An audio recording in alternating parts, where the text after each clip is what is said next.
आज का टॉपिक जो है भगवत गीता को सही तरीके से इजीली पढ़ना।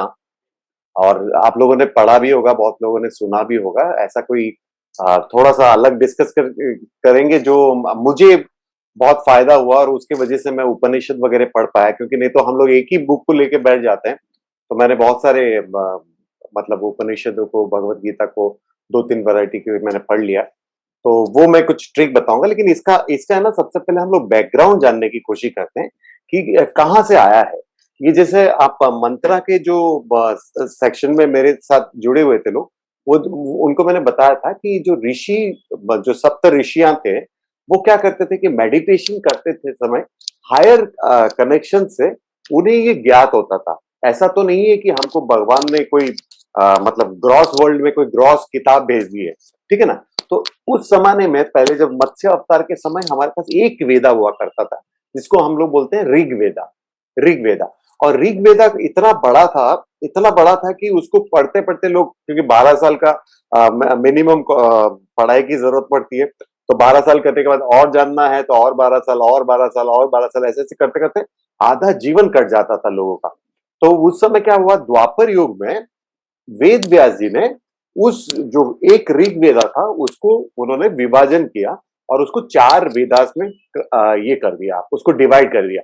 तो अभी ये समझो कि किसी को म्यूजिक का शौक है, किसी को गंधर्व इसमें जाना है तो वो सामवेद पढ़े, किसी को रिचुअलिस्टिक करना है तो वो यजुर्वेद में पढ़े, किसी को आयुर्वेदा पढ़ना है तो वो ऋग्वेद पढ़े। ऐसे करके उन्होंने डिवाइड किया। तो आप चाहिए तो आप ये नाम लिख लेना। तो सब हमारे पास चार वेदा है, जिसका नाम है, सबसे पहला नाम है ऋग वेदा, जो दैट इज द ओल्डेस्ट, और उसी में से हम डिवाइड किए हैं ऋग वेदा। दूसरा है यजुर्वेदा। यजुर्वेदा को दो हिस्से में बांटा गया है, कृष्णा यजुर्वेदा और शुक्ल यजुर्वेदा, लेकिन उसको एक ही वेदा गिनेंगे।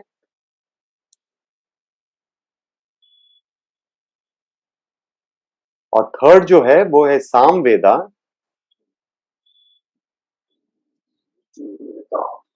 अर्थवेदा।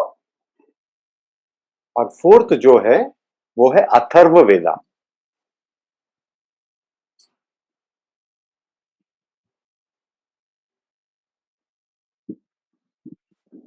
तो अब जैसे मैंने बताया कि ये जो सप्त ऋषियां थे और उसके बाद भी जो महर्षि जो हुए, उनको ये हायर मेडिटेशन में इनको ज्ञात होता था, इनको सुनाई देता था ये मंत्रास, ये श्लोकास, और वो उसको मतलब अपने स्टूडेंट को देते थे। तो इसको जो बोलते हैं, जो सुनते हुए चीजों को जो बोलते हैं, उसको बोलते हैं श्रुति ग्रंथ।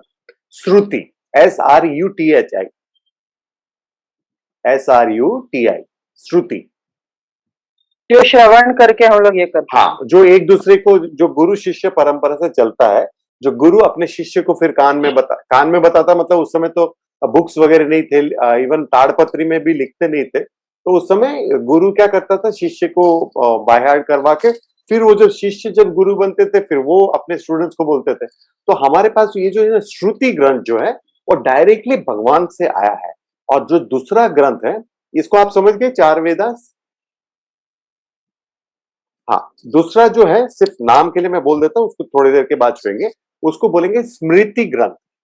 ये श्रुति ग्रंथ जो हमने सुना है, भगवान से सुना है, और उन्होंने ऋषियों ने गुरु शिष्य परंपरा से अपने स्टूडेंट को पास किया है। और दूसरा जो ग्रंथ है वो है स्मृति ग्रंथ। स्मृति ग्रंथ वो कैसा है कि मेमोरी में रिमेम्बरिंग करके मतलब विजुअलाइजेशन करके उसको लिखा गया है। एक है श्रुति ग्रंथ और है दूसरा है स्मृति ग्रंथ। हमारे इंडियन कल्चर को, इंडियन स्क्रिप्चर को दो ही हिस्से में बांट सकते हैं हम लोग। कि स्मृति ग्रंथ में क्या क्या आया, 18 पुराण आ गए, जो शिव जी के ऊपर है, विष्णु जी के ऊपर है, ब्रह्मा जी के ऊपर है। 18 सब पुराण आ गए, 18 और सब पुराण आ गए।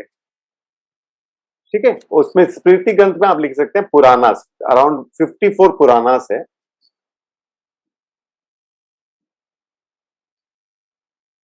और दूसरा जो है स्मृति ग्रंथ में आप लिख सकते हैं इतिहास ग्रंथ। इतिहास, इतिहास में क्या क्या है हमारे पास है, रामायण है और महाभारत है।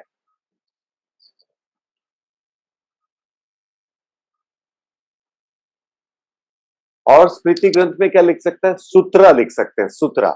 ये जो पौराणिक चीजें आपने अगर सुनी होगी तो उसको क्या है, विशाल तरीके से उसको एकदम visualize larger than life image में उसको प्रेजेंट किया गया है।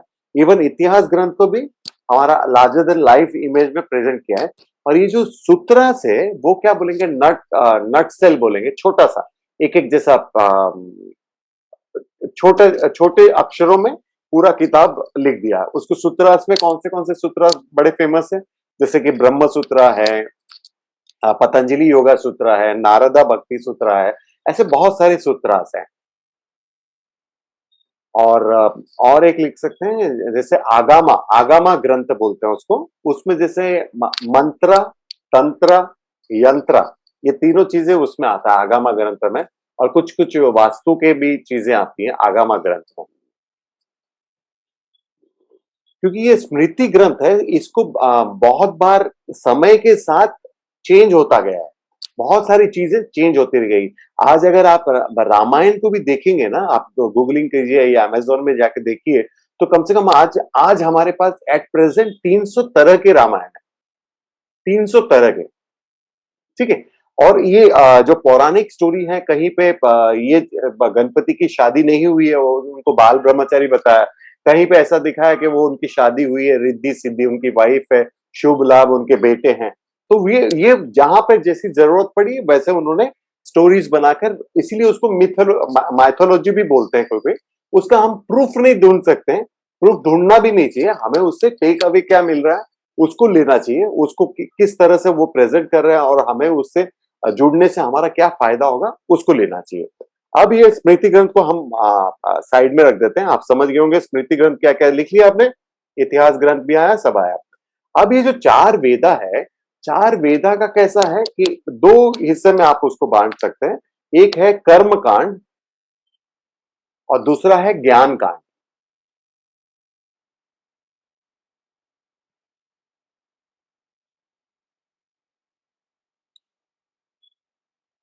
कर्म कांड में क्या है, सारे मंत्रास हैं, सारे रिचुअल्स हैं। उसके बाद है उपासना कांड है, उसके बाद है आर्यनिक का कांड। ये मतलब कर्म कांड में आया ये तीनों चीज, या कहीं पे ब्राह्मणास बोलेंगे। और इसका जो लास्ट वाला हिस्सा है उसको बोलेंगे उपनिषद। मतलब वेदा का जो लास्ट वाला हिस्सा है उसका नाम है उपनिषद बोलेंगे, या तो उसको वेदांता बोलेंगे, वेद के अंत वाला।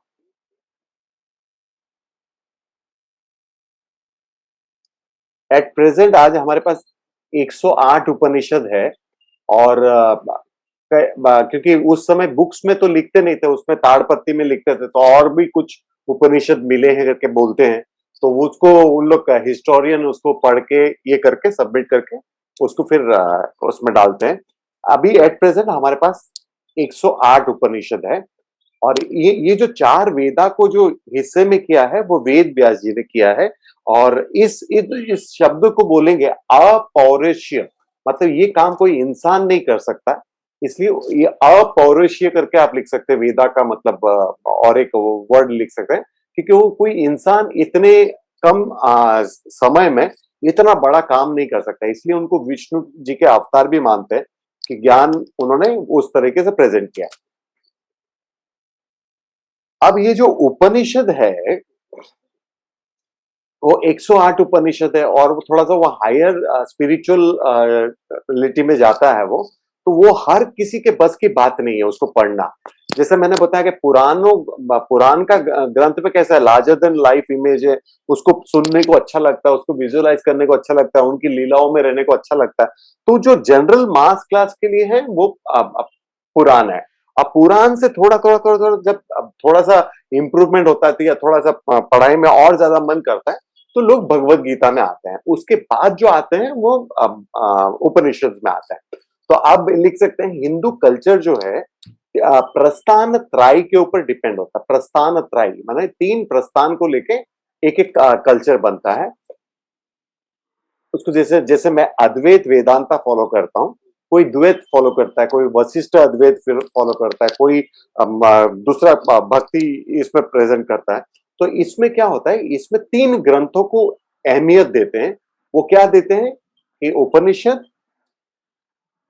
भगवत गीता और ब्रह्म सूत्र, ये 3 ग्रंथ को मिला के बोलते हैं प्रस्थान त्रयी।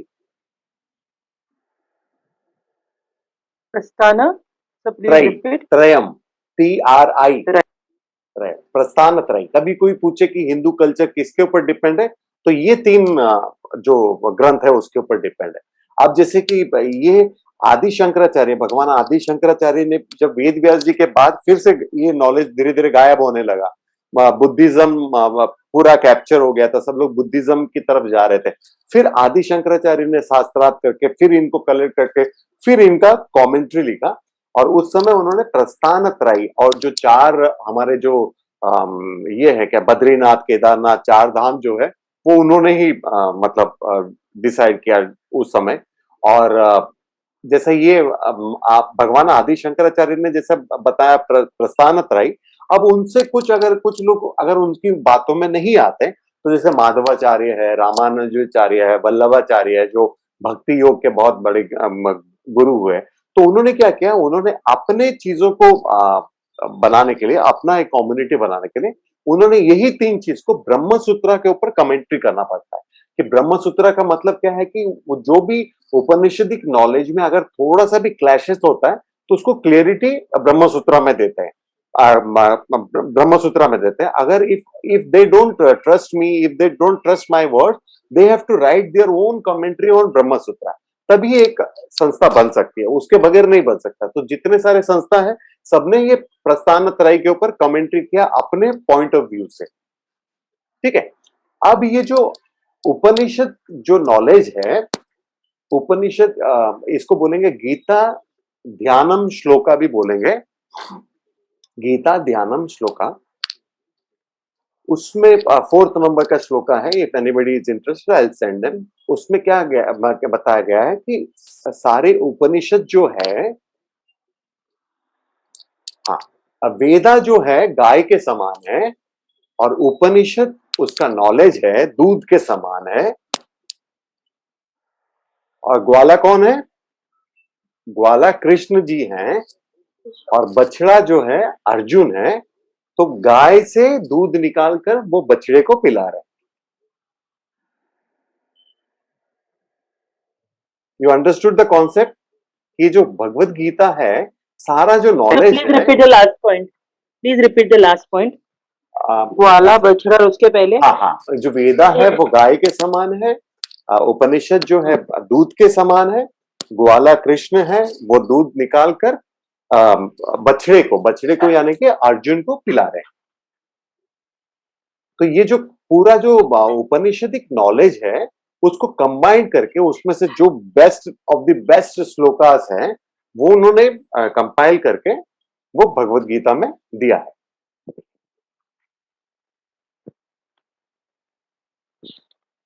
Clear? Is it clear? Yes sir.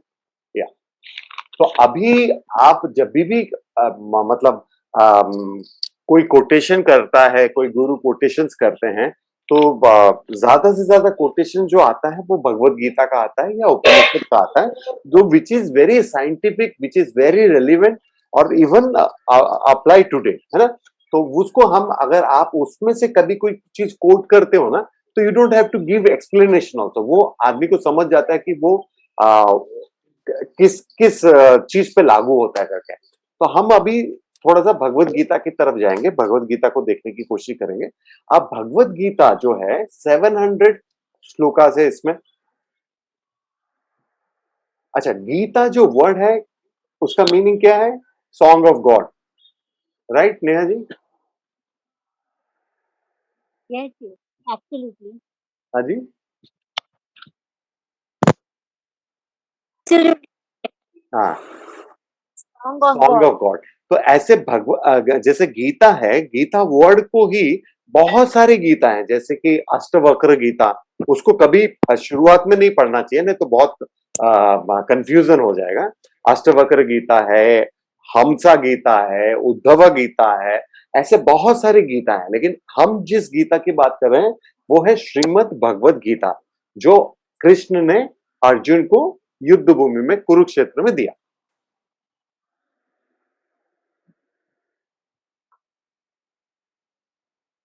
अब जैसे मैंने बताया कि ये 700 श्लोकास हैं, तो इसके ऊपर इंटरप्रिटेशन जो जितने गुरुओं ने किया है, करीब करीब मैं तो कम से कम 200 को तो अभी जानता हूं कि 200 गीता तो खरीद सकते हैं।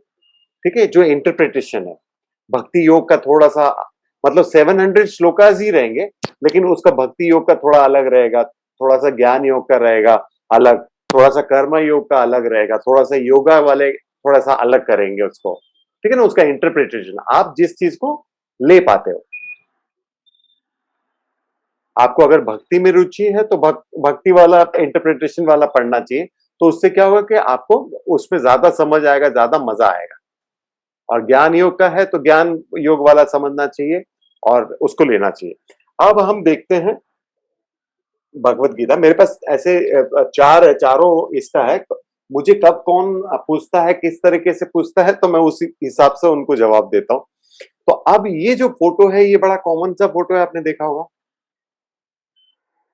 है ना? Yes sir. ये जैसे मैंने बताया कि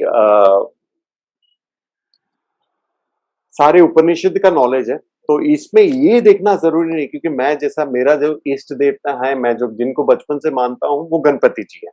तो मैं इसको लेकर कम से कम 7-8 साल तक कबोर्ड में रहा, क्योंकि मैं गणपति से जुड़ा हुआ हूँ।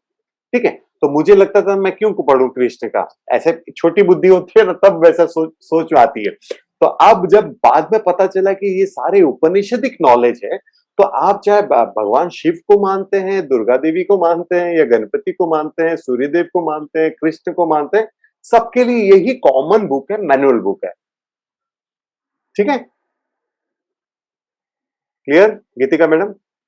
या this is called manual book of life. और हम अभी 2-3 श्लोकास को देखेंगे कैसा आज के तारीख में भी फिट बैठता है। और सबसे पहले क्या होता है ना, मैं थोड़ा सा लॉजिकली, थोड़ा सा साइंटिफिकली सोचता हूं, तो मैं सबसे पहले मुझे ये मन में आया कि अर्जुन और कृष्ण के बीच का ये संवाद है, 5000 साल पहले का है, मैं क्यों इसको पढ़ूं, मेरे लाइफ में क्या ये उपयोग होने वाला है? क्योंकि ना मैं तीर कमान चलाता हूं, ना मेरा चाचा भतीजा के साथ मेरा कोई प्रॉपर्टी का डिस्प्यूट है, कि मैं ये पढ़ के मैं क्या फायदा करूंगा इसका।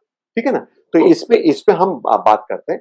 अच्छा, अब जैसा मैंने बताया कि भक्ति योग, ज्ञान योग और योगा में और कर्म योग में सबका जो इंटरप्रिटेशन है अलग अलग है। और जो आपको जुड़ना चाहते हैं, जिससे आप जुड़ना चाहते हैं, जिससे आप अच्छे से ग्रैब कर सकते हो, सारे मंत्रास तो सारे श्लोकास तो सेम है, लेकिन खाली उसका जो इंटरप्रिटेशन है, उसका जो एक्सप्लेनेशन है, वो डिफरेंट है। अब जैसे ये है, अब यहां पर देखो कि भगवत गीता एक ऐसा किताब है कि इसको आप बगैर खोल के भी ना ऐसे ऐसे भी करोगे तो आपको ज्ञान ही देता रहेगा।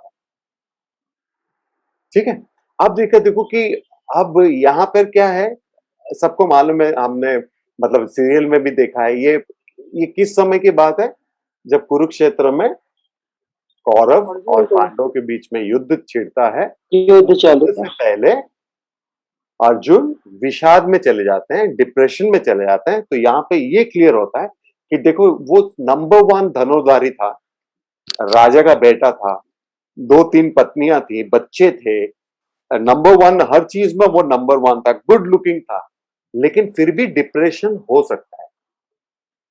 ठीक है, ये पहला पॉइंट याद रखना कि विषाद जो होता है वो कभी भी किसी को भी घेर सकता है। ठीक है, तो ऐसा नहीं है कि कोई पढ़ा लिखा आदमी, कोई साइंटिस्ट हो, कोई डॉक्टर हो, तो उसको कभी विषाद नहीं होगा, because it's a part of life, है ना। तो उससे लड़ने के लिए ये वो किताब है। अब जब अर्जुन बोलता है कि मैं युद्ध से पहले मुझे ऐसे मध्यम जगह पे ले जाओ जहां पर मैं अपने लोगों को देखना चाहता हूं, तो देखो अभी कृष्ण ने क्या बोला वहां पे बोला कि वास्तु के हिसाब से हमारा जगह ठीक नहीं, हमको उस तरफ से लड़ना चाहिए, ऐसा बोला? बोला नहीं? बोला ना? नहीं बोला। हाँ, या तो तुम अर्जुन, तुम्हारा न्यूमरोलॉजिकली नाम तुम्हारा थोड़ा सा गलत है, ARR लगा दो, फिर हम लोग जीत जाएंगे, ऐसा बोला? नहीं, बिल्कुल है ना। तो ऐसे बहुत सारी जो डाउट्स है, वो इस टॉपिक को मैं क्यों बोल रहा हूँ, क्योंकि यहाँ पर ऐसा कोई चीज डिस्कस नहीं हुआ है, और जो यहाँ पर डिस्कस नहीं है वो साइंटिफिक नहीं है। मेरा प्रूफ करने का मतलब यही तरीका है। आप समझ पा रहे हो इस चीज को? यहाँ पर ये बता रहे हैं, यहाँ पर उसके बारे में डिस्कशन नहीं हुआ है, वो साइंटिफिक नहीं है। तो अब क्या होता है कि इसको हम समझने के लिए ऐसे समझते हैं। अब ज्ञान योग में इसका अर्थ क्या हो जाता है? ये देख रहे हो आप, रथ है, अर्जुन है, कृष्णा है, 5 घोड़े हैं, कृष्णा सारथी बना हुए हैं। तो अब इसको ज्ञान योग में कैसे देखेंगे? ज्ञान योग में कैसे देखते हैं, जो मुझे बहुत इंटरेस्ट हुआ और मैं उसको पढ़ने लगा, जैसे मैंने थोड़ी देर पहले बताया था कि 5000 साल पहले की स्टोरी मेरे को आज रिलेवेंट कैसा होगा करके मुझे कैसा लगा। तो अब क्या है, ये जो रथ है वो हमारा बॉडी है, ठीक है? रथ जो है वो हमारा बॉडी है, और ये जो 5 घोड़े हैं वो हमारे पंच इंद्रियां हैं। कहीं कहीं पे Sense 4 organs. घोड़े, कहीं कहीं पे Sense 4 organs. घोड़े हो सकते हैं, ठीक है? कहीं कहीं पे 4 घोड़े हो सकते हैं। उसका भी लॉजिकल रीजन है, क्योंकि स्किन सब में कॉमन है ना, कान में भी स्किन है, आंख में भी स्किन है, सब में स्किन है, ठीक है ना? क्लियर? 5 घोड़े हैं, 5 सेंस ऑर्गन है, और ये जो है आपका रथ जो है हमारी बॉडी है, अर्जुन जो है वो हमारा सोल है, हमारी आत्मा है, और सारथी जो है ये पंच इंद्रियां हैं, और इसके जो लगाम जो है ना, रेन्स जो है वो हमारा माइंड है, और कृष्ण जो है वो हमारा इंटेलेक्ट है, बुद्धि है। तो ये जो संवाद चल रहा है वो किसका किसका चल रहा है? हम जब भी कुछ कंफ्यूजन होते हैं तो हमारा बुद्धि ही हमें रास्ता दिखाता है। Yes, sir. You getting me? Is it clear?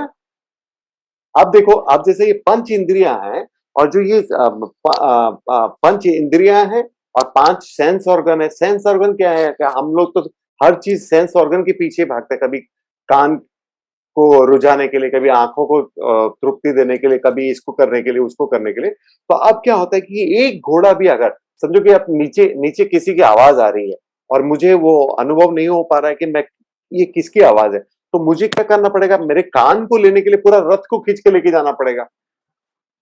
आप समझ पा रहे हो इस चीज को? ठीक है। तो अभी इसीलिए बोलते हैं कि सेंस ऑर्गन को अगर आपने कंट्रोल पे किया तो पूरा रथ आपका स्थिर रहेगा,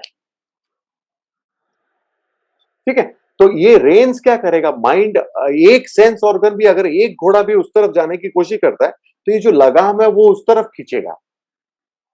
तो माइंड हमारा क्या करेगा? हमारा माइंड उस तरफ जाएगा, या इस तरफ का घोड़ा खींच रहा है तो इस तरफ जाएगा, ठीक है? अगर रथ को सीधे सड़क पर, सीधे पाथ पर, सही दिशा से बगैर डगमगाए चलाना चाहते हो तो ये डिस्कशन पढ़ना बहुत जरूरी है। राइट? I am clear? ठीक है। अब ये समझ में आ गया, ये हमारा बॉडी का हिस्सा है। अब कैसा होता है, एक्सप्लेनेशन जो होता है, वो एक्सप्लेनेशन जो होता है उसका सबका थोड़ा थोड़ा सा डिफरेंट होता है। जैसे, अच्छा, ये तो बड़ा कॉमन सा श्लोक आपने सुना होगा ना, कि आत्मा क्या है? क्या है, कोई बताएगा वो श्लोक? किसी ने सुना है वो श्लोक? आत्मा क्या है जिसको अस्त्र अस्त्र नहीं काट सकता। हाँ, कोई भी जला नहीं सकता है, मार नहीं सकता है, काट नहीं सकता है। हाँ, काट नहीं सकते, है ना? ये बड़ा कॉमन सा हम लोगों ने बचपन से सुना है। तो अभी हमने ये तो देखा है, बुलेट प्रूफ जैकेट देखा है कि उसमें आग छेद नहीं करता है, या वाटर प्रूफ घड़ी, कैमरा देखा है हमने, एयर टाइट कंटेनर भी देखा है हमने। लेकिन आत्मा ऐसी कैसी चीज है कि मतलब ये जो चारों चीजें उसको अफेक्ट नहीं करता? ऐसा कैसा है आत्मा? कोई बता? अमर है। हाँ, अमर तो अमर है। अमर है, लेकिन उसको ये सब इफेक्ट क्यों नहीं करता है? वो इफेक्ट क्यों नहीं करता उसको? ये मतलब ज्ञान योग का कॉन्सेप्ट मैं बता रहा हूं आपको, तो आपको समझ पाएंगे आप चीज को। Anyone nose? अब देखो, हमारा जो ये पूरा जो ब्रह्मांड है 5 तत्वों से बना हुआ है। एक है, क्या है? Earth element. मैं नीचे से जा रहा हूँ, एक्चुअली ऊपर से आते हैं। पृथ्वी, जल, हाँ, पृथ्वी, जल, अग्नि, वायु और स्पेस, आकाश, ठीक है। अब आकाश जो है, आप अगर आपने आस पड़ोस में देखोगे अभी, तो आप स्पेस देख नहीं पा रहे हो, आप स्पेस देख नहीं पा रहे हो, कभी कोई स्पेस देख नहीं पाता। It is distance between two objects. I am clear? Am I clear? Yes, sir. True. या Yes, sir. हाँ। अब देखो कि अब जो है ना, इसको मैं आगे और बताने की कोशिश करूंगा। अब क्या है, अस्त्र। अस्त्र जो है अर्थ एलिमेंट का है, मतलब अगर तलवार हो, चाकू हो, कुछ हो, तो अर्थ अस्त्र को अगर मैं स्पेस में घुमाऊंगा तो स्पेस को मैं काट पाऊंगा? Never. नहीं बात। अब मैं उस पर जल फेंकूंगा तो क्या मैं स्पेस को गिला कर पाऊंगा? अब मैं अग्नि जलाऊंगा तो क्या मैं स्पेस को जला पाऊंगा? Yeah. या मैं वायु मारूंगा, वायु, तो क्या मैं स्पेस को सुखा पाऊंगा? नहीं, है ना? तो आत्मा जो है वो स्पेस से भी समझो कि कहीं लाखों गुना सटल है, सूक्ष्म है। और सबसे जो नजदीक है, आत्मा के जो नजदीक है, परमात्मा के जो नजदीक है, जो सबसे पहला जो तत्व है वो है space element. Is it clear? अभी तक कभी इस एंगल से सोचा था आत्मा को कैसे काट सकते हो, जला सकते हो? No. है ना? हमें दिखता नहीं है, हम For us. ऐसे ही बोलेंगे, है ना? तो इज इट क्लियर? राइट? या अभी अभी जैसा है ना, अब देखते हैं कि हमारे पे लागू कैसा होता है। अभी मैं किसी का नाम नहीं बोलना चाहता हूं, लेकिन 2-3 दिन पहले एक कन्या ने मुझे फोन किया था और बोला था कि मैं अपने कजन के लिए बहुत कुछ की। मैंने बहुत दिन तक उससे बात किया, 6 महीना, 8 महीना, साल भर बात किया मैंने। और जब उसे जरूरत पड़ता था मैं 4 घंटा 6 घंटा बात करती थी। लेकिन जब एक समय ऐसा आया कि उसके बाद उसने बोल दिया कि मुझसे बात मत करो। मैंने उसके लिए बहुत हेल्प किया, मैंने उसके लिए बहुत काम किया, ठीक है ना? ऐसा आपकी लाइफ में भी बहुत बार हुआ होगा कि आपने किसके लिए कुछ अच्छा किया और उस बंदे ने बाद में लास्ट को आपसे संबंध तोड़ दिया। लेकिन आपने सब कुछ उसके लिए अच्छा किया। ऐसा हुआ है कि नहीं कभी लाइफ में एक्सपीरियंस? Yes, sir. हुआ है ना? होता है ना, ऐसा होता है। तो मेरा जो ये क्लोज ऑब्जर्वेशन है, ऐसा जरूरी नहीं कि भगवत गीता हर कोई पढ़ रहा है, हर कोई उसको इंप्लीमेंट कर रहा है। लेकिन है ना, जहां पर आपने ये मैनुअल बुक को थोड़ा सा विपरीत होकर कार्य किया ना, तो वहां पे दुख गारंटेड है। तो मैंने उस कन्या को अभी 2-3 दिन पहले मैंने एक क्या किया कि एक श्लोका भेजा। मैंने बोला कि आप कर ही रहे थे उल्टा, तो होने वाला ही है। ये 3rd चैप्टर का 35 नंबर का श्लोका है। It is far better to perform one own natural prescribe duty though tinged with faults than to perform others prescribed duty though perfectly. In fact, it is preferable to die in the discharge of one's own duty than to follow the path of another, which is fraught with danger. मतलब आप समझ रहे हैं? इसमें क्या होता है कि अगर आपके पास अभी छोटा सा कुछ काम है और उसको भी आप परफेक्टली नहीं कर पा रहे हो, मेरे पास एक बहुत बड़ा सा काम है जो इसको आप अच्छे से परफेक्ट कर पा रहे हो, लेकिन आपको क्या करना चाहिए? आपको अपना काम करना चाहिए। आपका जो स्वधर्म है, जो जिस आधार पर आपको वो काम करना चाहिए, उसको आप करोगे और उस करते करते अगर डेथ भी हो जाता है तो स्वर्ग की प्राप्ति होनी है। लेकिन अगर मेरा काम कर रहे हो, मेरे पे इन्वेस्टमेंट कर रहे हो टाइम का, और ये हो सकता है क्योंकि it is totally exactly opposite of that. समझ पा रहे हो इस चीज को? Sir, please repeat. हाँ। नहीं. अब आपने क्या किया है कि जो आपका प्रिस्क्राइब ड्यूटी है, जो आपका स्वधर्म है, जो काम करना है, आप किसी और का कर्म कर रहे हो। आप अगर मुझे आप हेल्प कर रहे हो तो आपका वो प्रिस्क्राइब ड्यूटी नहीं है ना, वो मेरा प्रिस्क्राइब ड्यूटी है। समझ पा रहे हो? But sir out of the way जाके हम लोग सामने वाले को हेल्प करते ही है ना, कभी हाँ, ना करते कभी. ही है। तो उसका मैं बताऊंगा ना, उसका सॉल्यूशन बताऊंगा मैं। हाँ अब ये हम करते हैं ना, जो आपका जो प्रिस्क्राइब ड्यूटी है उसको छोड़ के आप मेरा प्रिस्क्राइब ड्यूटी कर रहे हो, मेरा स्वधर्म का काम कर रहे हो, ठीक है? तो अल्टीमेटली लॉस होने वाला है। लॉस होने वाला मतलब फाइनेंशियल लॉस नहीं बोल रहा हूँ कि हो सकता है मेरा आपके साथ संबंध टूट जाए, मेरा आपके साथ व्यवहार टूट जाए, राइट? तो आपको पेन हो सकता है, आपको दर्द हो सकता है, लेकिन फिर अगर यहां तक क्लियर है, इज इट क्लियर यहां तक कि जब आप यस दूसरों का सर। कर्म करते हो तो आपको पेन होने की चांसेस है, आपको दर्द होने की चांसेस, तो इसका मतलब क्या है कि हम किसी का कर्म करें ही नहीं, हम किसी को हेल्प करें ही नहीं, फिर तो ये दूसरा कॉन्ट्रडिक्शन हो जाएगा ना, राइट? यहां तक समझ गए आप? इस चीज को समझ गए कि हमें हमारा जो प्रिस्क्राइब ड्यूटी है हमें उसको करना चाहिए, not prescribe duty of others. ठीक है, एक स्टेटमेंट ये हो गया, क्लियर हो गया। अब अगर आप बोलोगे कि अरे मेरा फ्रेंड है, मेरा ये चीज है, मेरे को मांग रहा है, हेल्प मांग रहा है, तो why I should not help? उससे ज्यादा बढ़ चढ़ के करो, लेकिन फिर वहां पर वो कर्मा का वो थ्योरी करो ना कि कर्म करो और फल की आशा मत करो। अब दुख कहां पे आ गया कि कर्म किया लेकिन आशा भी कर रहे हो ना। एक्सपेक्टेशन। आप समझ पा रहे हो इस चीज को?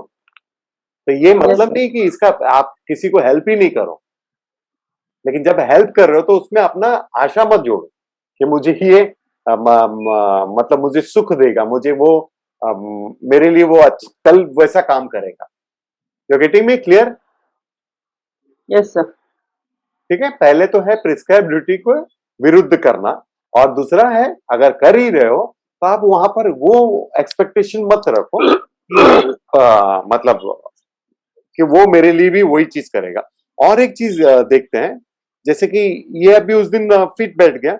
अब और एक चीज देखते हैं, जैसे कि कई हजारों मनुष्यों में से कोई एक सिद्धि के लिए प्रयत्नशील होता है, और उसमें से ही कोई एक विरला मुझे वास्तव में जान पाता है। अभी बहुत लोगों ने आपको बोला होगा, बचपन से आपने सुना होगा कि जो स्पिरिचुअल होते हैं ना, बहुत ब्लेस्ड लोग होते हैं। स्पिरिचुअलिटी में जाना ही बहुत ब्लेस्ड है कि आप अगर गीता पढ़ पा रहे हो, आप अगर भगवान के पूजा कर पा रहे हो, मंत्र पढ़ पा रहे हो, तो दूसरे लोगों से आप श्रेष्ठ हो। आप अपने घर वालों को भी देखोगे, हो सकता है कि आप ज्यादा हो, या अपने मोहल्ले वाले को देखोगे तो आप ज्यादा हो। उसका जीता जागता स्वरूप मैं अभी देता हूँ। अभी हमारे ग्रुप में कम से कम 108 110 लोग हैं, ठीक है? अब बैठे कितने लोग हैं देखो, 15 लोग हैं करीब करीब। आप समझ पा रहे हो? तो कहीं पे जुड़ने के बाद भी आप नहीं कर पाते। तो इसके लिए when ever you get time, चाहे वो आप मेडिटेशन कर रहे हो, चाहे आप गीता पढ़ रहे हो, चाहे आप मंत्रा पढ़ रहे हो, चाहे आप मंत्रा जापा कर रहे हो, तो आप समझो कि आप ब्लेस्ड हो, ठीक है? क्योंकि आप बहुत चुनिंदे लोगों में से एक हो जिसको भगवान ने चुना है।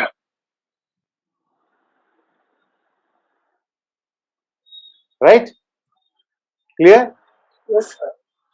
यस। तो इस तरीके से अच्छा, अब क्या करना है, देखो जैसा मैंने उस दिन भी बताया था आपको कि क्या था वो, कौन सा मुहूर्त, ब्रह्म मुहूर्त में मेडिटेशन करना। किसी ने मुझे उस दिन पूछा था, ब्रह्म मुहूर्त में मेडिटेशन करना अच्छा होता है? तो अब अच्छा तो होता ही है, देयर इज नो डाउट, लेकिन सिर्फ ब्रह्म मुहूर्त में करना है करके वो आप नहीं कर सकते, क्योंकि ब्रह्म मुहूर्त सब जगह का अलग अलग होता है।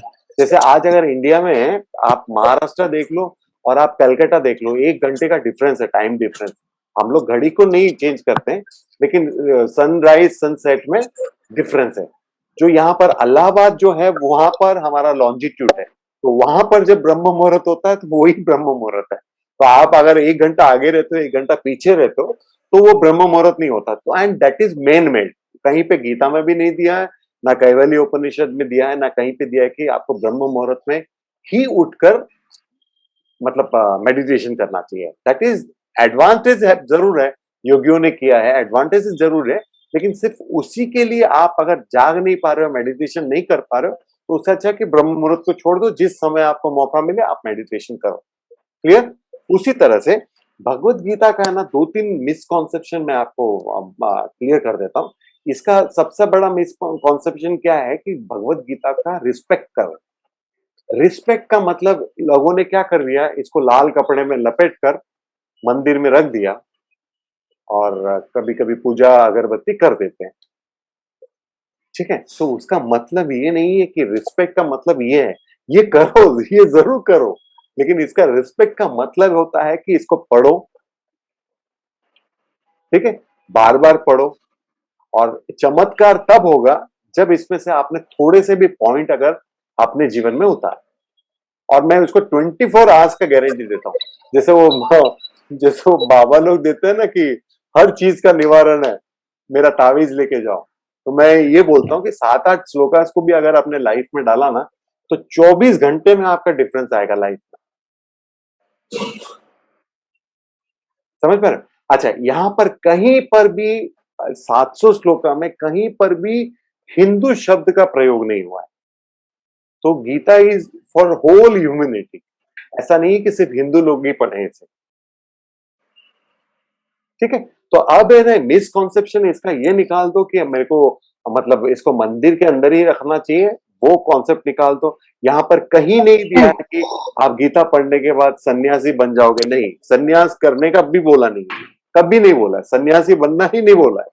तो ऐसा नहीं है कि आप कोई छोटे बच्चे को दे रहे हो तो सन्यासी बन जाएगा, नहीं, हो ही नहीं सकता। और ये जो कॉन्सेप्ट है कि मतलब बुढ़ापे के समय यानी कि सीनियर सिटीजन होने के बाद गीता पढ़ते हैं, तो वो मिसकॉन्सेप्शन क्या है कि पहले के वैदिक रूल्स में स्कूल में भी यही सिखाते थे, ठीक है ना? ये और उपनिषद। तो अब मतलब ब्रह्मचारी इसमें भी वही करते थे, गृहस्थ बना तो इसका प्रैक्टिस भी होता था और जब वानप्रस्थ होता था तब फिर से वो गीता पढ़ने, तो वो रिवीजन होता था। हम जब गीता अगर 60 इयर्स में 70 इयर्स में पढ़ेंगे तो उसका फायदा क्या, राइट? तो Gita is not for old age, अभी और इस वक्त, और कल से तो पढ़ो भी मत, कल से तो होगा भी नहीं कभी, ठीक है ना? तो आज से ही पढ़ना पड़ेगा, आज से पढ़ना पड़ेगा, अभी से पढ़ना पड़ेगा। मैं अपनी चीजें बताता हूँ, जैसे मैं क्या करता हूँ, मेरे ये मार्किंग देख रहे हो, मैं अच्छे से मार्क करता हूँ जो जो मुझे यूज करना है। मैंने सारे गीता में, सारे उपनिषद में जो पॉइंट्स मुझे मार्क करना है, क्योंकि उसको फिर से रिफर करना पड़ेगा, उसको बार बार उसको रिफर करके अपने जीवनचर्या में डालना पड़ेगा, तभी चमत्कार होगा, ठीक है ना? एक स्वामी चिन्मयानंद जी हुआ करते थे, बहुत बहुत बड़े स्वामी रहे। तो उनको किसी ने बोला कि मैंने 10 बार गीता पढ़ा, I have gone through Gita 10 times but there is no change in me. तो स्वामी जी बोलते हैं, let Gita go through you once, एक बार तुम्हारे अंदर से जाने दो गीता को, फिर देखो कैसा वेरी ट्रू, है ना? वेरी तो ट्रू। आप इसको पढ़ना। और कोई क्वेश्चन है, कुछ जानना चाहते हो? सो हाउ टू स्टार्ट, बस स्टार्टिंग में कैसे करना है, लाइक हाँ हाँ, आई अभी मीन जैसे इज मैं इट नेसेसरी श्लोका वाइज ही लेना है या क्या क्या बोले, हाँ, क्या बोले? इज इट के श्लोका वाइज ही फर्स्ट पेज से लिखना है या बीच में रैंडमली कुछ भी पढ़ नहीं, सकते हाँ, हैं? मैं बताता हूँ, मैं बताता हूँ। सबसे पहले अभी जैसे मैंने ब्रह्म मुहूर्त का बताया, उसी तरह से मैंने ये बताया कि मैं खुद संस्कृत नहीं पढ़ना जानता, ठीक है? और मैं संस्कृत हम्म, सीखूं, उस पे फिर अनुवाद करूं, फिर उसको सीखूं करके, तो मैंने क्या किया, हम्म, डायरेक्टली संस्कृत का एक मीनिंग दिया है जो हम देखो, आज के तारीख में हम लोग इतने ब्लेस्ड हैं कि हमें पूरा महाभारत खरीदना नहीं पड़ रहा, डायरेक्ट बाय गीता, ठीक है ना? नहीं तो अगर सोचो कि ये कंडीशन होता था कि पूरा महाभारत पढ़ो फिर बाद में भगवत गीता पढ़ो, तो हो ही नहीं सकता था। तो आपको क्या करना है, ये जो श्लोकास दिया है, आप अगर संस्कृत पढ़ पाते हो, very good, very good, no doubt about it. अगर नहीं पढ़ पाते हो तो डायरेक्टली आप श्लोका पढ़ लो। आप अभी हम लोग सब लोग ग्रेजुएशन के ऊपर है, सबका क्वालिफिकेशन। अब क्या हो सकता है you may be A doctor, you may be A NASA scientist, but ये सब्जेक्ट आपके लिए नया है, तो आपका प्री प्राइमरी फिर से शुरू हो गया। आप समझ पा रहे हो? कुछ चीजों को आप समझ नहीं पाओगे, कुछ चीजों को आप समझ नहीं पाओगे, तो अब उसमें क्या करना है, आप उसमें इंटरप्रिटेशन पढ़ लो कि क्या समझाना चाहते हैं इस श्लोक के ऊपर, राइट? और जो चीज समझ पा रहे हो उस चीज को ऐसे डायरेक्टली पढ़ लो। ऐसे बहुत सारी चीजें हैं जो आप समझ जाओगे पढ़ते पढ़ते। अब क्या करना है कि ऐसा जरूरी नहीं कि आप एक अध्याय को एक दिन में करो, हाँ, फर्स्ट चैप्टर कर लो ताकि उसका बैकग्राउंड समझ में आ जाएगा, और सेकंड चैप्टर के 11 नंबर के श्लोका से कृष्ण के मतलब शुरू होता है, तो वहां तक पहले बैकग्राउंड बना लो अपना अच्छा, फिर उसके बाद 2 श्लोका करो, 3 श्लोका करो, एक-एक चैप्टर को वाइज़ करो, जिस दिन जैसा मिले। कम से कम अच्छा इसका ऐसा भी तो कोई है नहीं कि course this is a life time course, ऐसा नहीं है कि 6 महीने में इसको पार करना है। तो जब हो जाए, एक बार पूरा पढ़ लो, कुछ समझ में आएगा। दूसरी बार जब समझ में आएगा तब आपको अलग तरीके से समझ में आएगा। तीसरी बार अलग तरीके से समझ में आएगा। अब क्या करना है, जैसे रत्ना मैडम पूछ रही थी कि एक-एक श्लोका पढ़ना है। मेरा जो चीज़ है, मैं बेड के पास ही रखता हूँ, कोई ना कोई गीता या उपनिषद। मैं क्या करता हूँ कि मैं ऐसे रैंडमली कोई भी खोल देता हूँ, क्योंकि मैंने बहुत बार पढ़ लिया है इसको, तो रैंडमली कोई भी पढ़ लेता हूँ और उस श्लोका को मैं पढ़ के समझने की कोशिश करता हूँ। अच्छा, हिंदू कल्चर में इज एनीवन टीचर हियर, कोई टीचर प्रोफेशन में? करुणा मैडम, यस। अब देखो हिंदू कल्चर में और एक चीज है जो पढ़ने का क्या तरीका होता है, वो है श्रवणम, मननम, निदिध्यासनम। श्रवणम का मतलब होता है कि हम किसी भी चीज को ठीक तरह से सुने। जैसे अगर आप बैकग्राउंड बनाने के लिए, हो सकता है आप सिर्फ गीता जो सीरियल में आया था वही गीता को पहले देख लो, एक बार देख लो, उसमें और इंटरेस्ट आने लगेगा। जो चीज आप भूल गए हो उसको फिर से रिकलेक्शन हो जाएगा आपका, ठीक है। अब श्रवणम का मतलब है कभी कोई जो गीता आपने खरीदा उसी स्वामी जी का आप कभी देख सकते हो वीडियो, गीता पे उन्होंने क्या बोला है, तो आप उसको पहले ध्यान से सुनना, फिर उसमें मननम करना।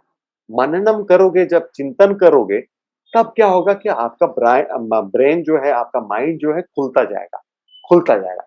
उसके बाद क्या करना है, श्रवणम, मननम, फिर निदिध्यासनम। फिर उसको अपने जीवन में उतारने की कोशिश करो, उसको उतारने की कोशिश करो। और मैं बोलता हूँ 7 से 10 पॉइंट आप उतार दिए अगर अगले 1 महीने में, तो आपकी लाइफ चेंज हो जाएगी। 70 पॉइंट तक तो एकदम बाबा बन जाओगे, ठीक है। आप बीच में कभी कभी कोई रैंडमली कोई चीज आता है, जैसे रत्ना मैडम कर कोई गीता के श्लोक भेज दिए, तो उस गीता के श्लोक को इसमें जाकर देख लो, और थोड़ा सा एलोबरेट हो गया, और थोड़ा सा वो चैप्टर को और उस श्लोक को आपको मतलब मेमोराइज करने में, प्रैक्टिस करने में इजी हो जाए, राइट। और उसको इतनी बार पढ़ो, जैसे स्वामी शिवानंद जी, मतलब स्वामी विवेकानंद के समय हुए, डिवाइन लाइफ सोसाइटी के, वो बोलते थे, और मैं उस चीज को मान लिया क्योंकि मैं अनुभव करता हूं और मैं उसको ये करता हूं। वो बोले कि गीता को इतनी बार पढ़ो, इतनी बार पढ़ो, बार बार, कि आपको सब पता चले कि क्या क्या डिस्कशन हुआ है इधर। अगर कोई आदमी आपको कोई कुछ बोल रहा है और ये यहाँ पर डिस्कशन नहीं हुआ है, तो समझ लो कि वो झूठ बोल रहा है। आप समझ गए? कोई भी चीज अगर वो इमोशंस के बारे में बता रहा है, क्योंकि ये सकल चीज के बारे में, तो इमोशंस के बारे में बता रहा है, या कोई न्यूमरोलॉजी के बारे में बताएगा, या कोई बोलेगा कि पास्ट लाइफ रिग्रेशन हो जाएगा, ऐसा बताएगा, तो यहाँ पर ये डिस्कशन नहीं हुआ। इनफैक्ट उन्होंने बोला है कि पास्ट लाइफ रिग्रेशन होता नहीं है। तो आपको बहुत सारी चीजों से ये समझ लो कि गीता आपके लिए तावीज का काम करेगा आपके लाइफ, ठीक है ना?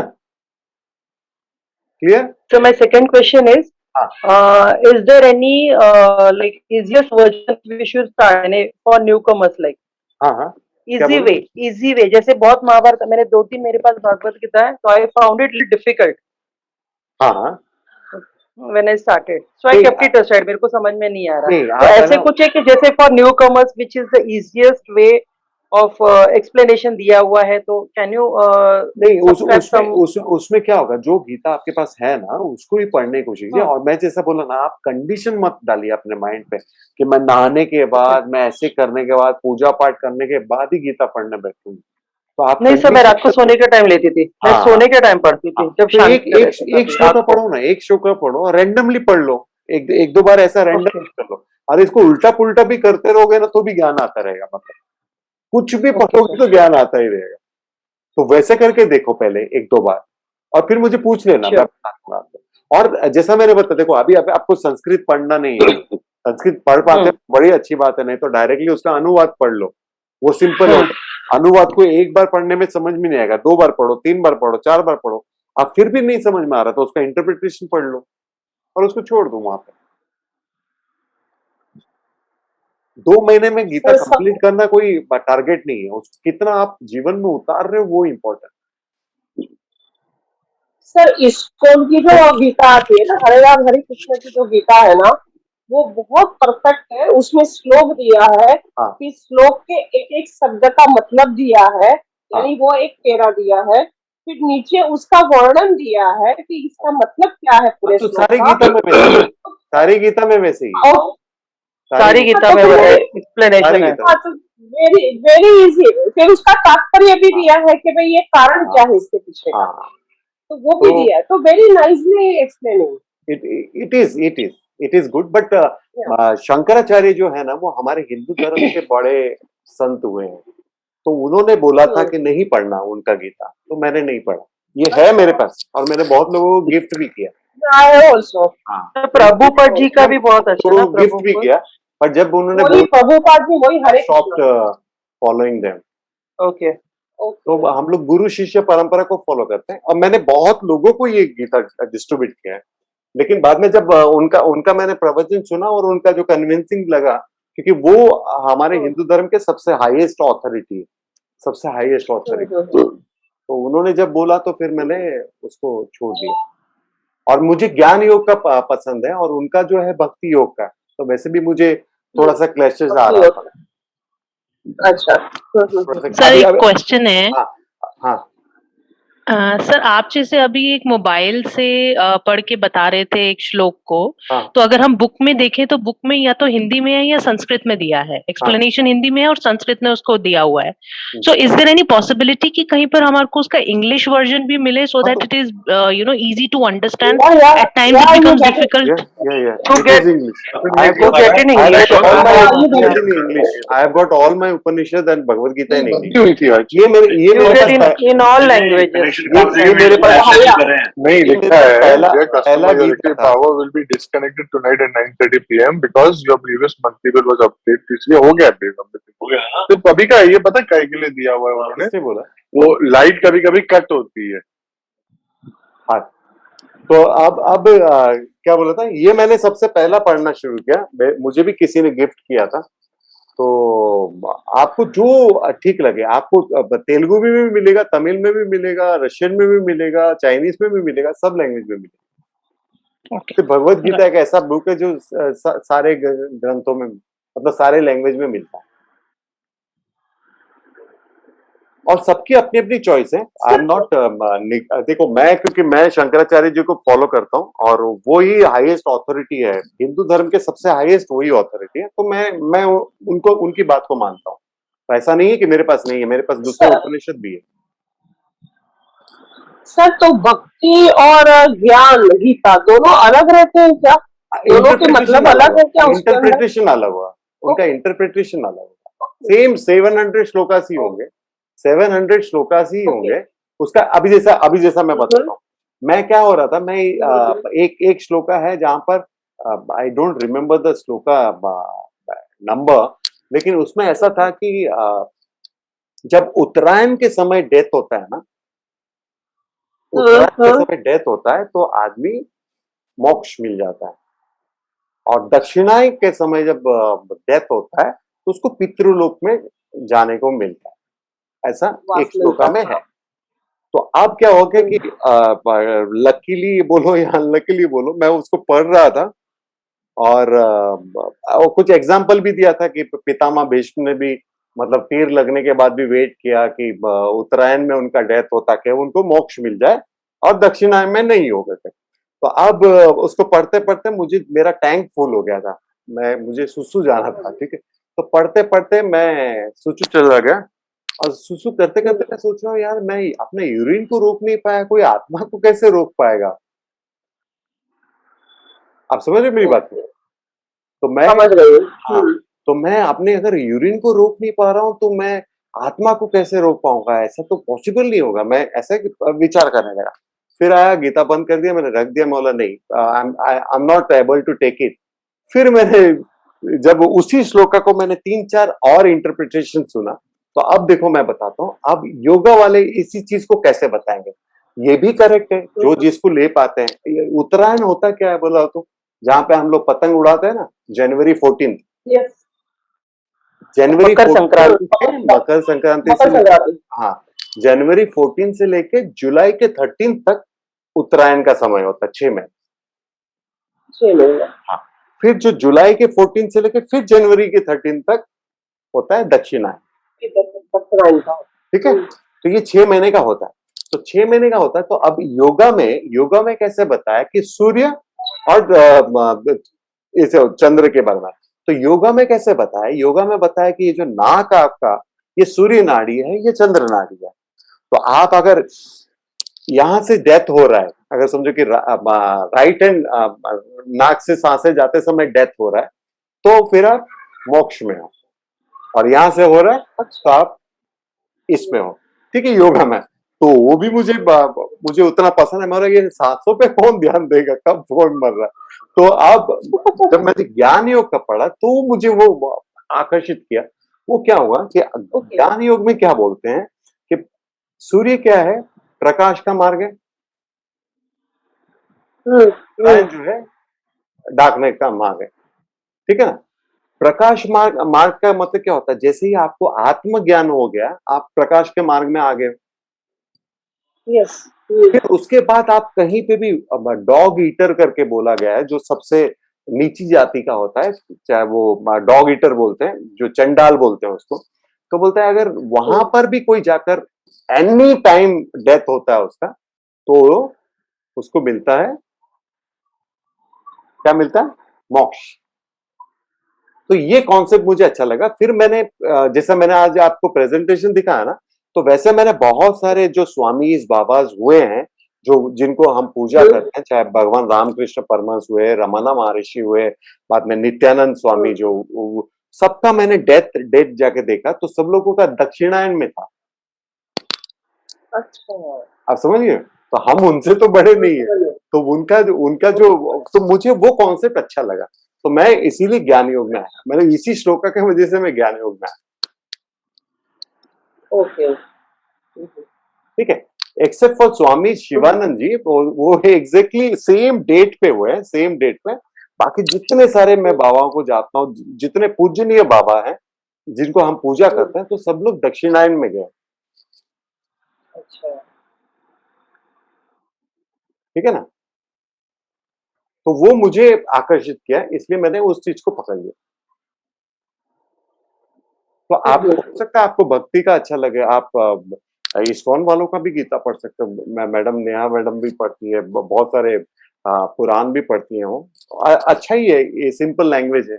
जो जो जिससे आप जुड़ पढ़ना जरूरी है। बस पढ़ना जरूरी है। कौन सा आंसर किस, हो सकता है मैं जो ये आंसर दे रहा हूँ, हो सकता है कोई भक्ति वाले उनको अच्छा नहीं लगे, योगा वाले वो बोलेंगे नहीं ये कॉन्सेप्ट अलग है ना? जो चीज आपको आकर्षित आपको पकड़ लेता है। यानी गीता के अंदर सबके लिए कुछ ना कुछ है ना सर? कुछ ना कुछ। और ये इंटरप्रिटेशन जो है उनका सबका अलग अलग, भक्ति में अलग रहेगा, ज्ञान में अलग रहेगा, योगा में अलग रहेगा, है ना? और कर्म में, जैसा अभी मोदी जी ने जब ओबामा, ये कौन रहा था वो, उससे उसके बाद वाला, उनको भगवत गीता दिया था, तो महात्मा गांधी जी का दिया था कर्म योग में, या बाल गंगाधर तिलक का कर्म योग में है। नहीं, पहले गुरु गीता भी है। हाँ, क्या बोले? गुरु गीता भी है ना? गुरु गीता वो अलग गीता। अभी तो मैं थोड़ी देर पहले ही बोला ना, Guru Gita is different, it's not Shrimad Bhagwat Gita. What we are talking about is Shrimad Bhagwat Gita, है ना? तो कौन किससे जुड़ता है यार? ऐसा कोई जरूरी नहीं कि सबको ज्ञान योग अच्छा लगे, सबको भक्ति योग अच्छा लगे, सबको कर्म योग अच्छा लगे। जिसको जो जिस तरफ आपको खींचता है, जिस तरफ आकर्षित। लेकिन पहले वाला आप जो है उसको पढ़ो, चाहे किसी भी गुरु का हो, उसको पढ़ो, पढ़ने की समझने की कोशिश करो। बाद में फिर देख लेना दूसरा, अगर तुम्हें आपको अच्छा लगता है तो दूसरा कुछ ले। इसलिए बोलते स्वधर्मा बोलते ना, पहले अपना धर्म के हिसाब से पढ़ लो। हाँ। स्वधर्मा पढ़ लो। मतलब अगर शंकराचार्य तो शंकराचार्य का टिप्पणी पढ़ लो, अगर मध्वाचार्य तो मध्वाचार्य, रामानुजाचार्य है तो रामानुजाचार्य का पढ़ लो। आपने जो पहले बोला था ना स्वधर्मा, यही स्वधर्मा हो गया। हाँ, बस तो जो जिसको फॉलो करते हैं वो उसमें पढ़ सकते हैं, उसमें कोई ये नहीं है, कोई सही गलत कुछ भी नहीं है यहाँ पर। और गीता में तो हो ही नहीं सकता सही गलत, सबका अपना जो ये करता है। स्वामी जी आप भी मेरे ख्याल से शंकराचार्य जी को ही फॉलो करते हैं। हाँ, शंकराचार्य को वही हाईएस्ट है ना, उनके बाद ही वल्लभाचार्य, रामानुजाचार्य, बाकी सारे जो हैं वो वहीं से आए, उनके बाद ही आए ना सब। और अभी भी उनका जो गुरु शिष्य परंपरा मेरे ख्याल से बहुत लंबा गुरु शिष्य परंपरा है उनका। अभी भी जो गुरुज हैं वो बताते हैं, कभी कभी कोई चीज को बताते हैं तो हमको उसका मिसकॉन्सेप्शन में नहीं लेना चाहिए, उसको पूरी तरह से सुन के, जैसा मैंने बोला श्रवणम मननम निधिध्यासनम, सुन के फिर समझ के फिर करो। अच्छा ठीक है Geetika madam, thank you very much. This thank you sir, thank you. You said this and we did it, हाँ? और दो लोग Seriously, sir. हमारा हो गया। Credit goes to you, sir. Credit goes to you for all the efforts that you have put in. Thank you so much. ये समझ में आ गया ना? जी जी जी, बस आज ही से स्टार्ट है, आज सोने से पहले ही स्टार्ट है, आज ही पढ़ेंगे एक श्लोक जरूर। और जो है उसी से पढ़ो, उसमें कंफ्यूजन मत करो, बाद में देख लो, बाद में जो आपको लगे, जिस तरफ आप आकर्षित हो। मैंने बताया ना, सेम श्लोका का डिफरेंट मीनिंग बताया, तो कौन किस तरह से इंटरप्रेट करता है, आप जिससे जुड़ पाओ। बिल्कुल बिल्कुल, है ना? आपसे थोड़ी हेल्प और गाइडेंस और चाहिए पड़ेगी, जरूर लेते रहेंगे side by side for sure. मैं भी खुद सीख रहा हूँ, even I am student like you. Thank you so much. Thank you so and much. Thank you so much, sir. Yeah, take care. Bye. Bye. Thank you, sir. all Thank the you. best. Thank you very much. Good night, sir. Take care.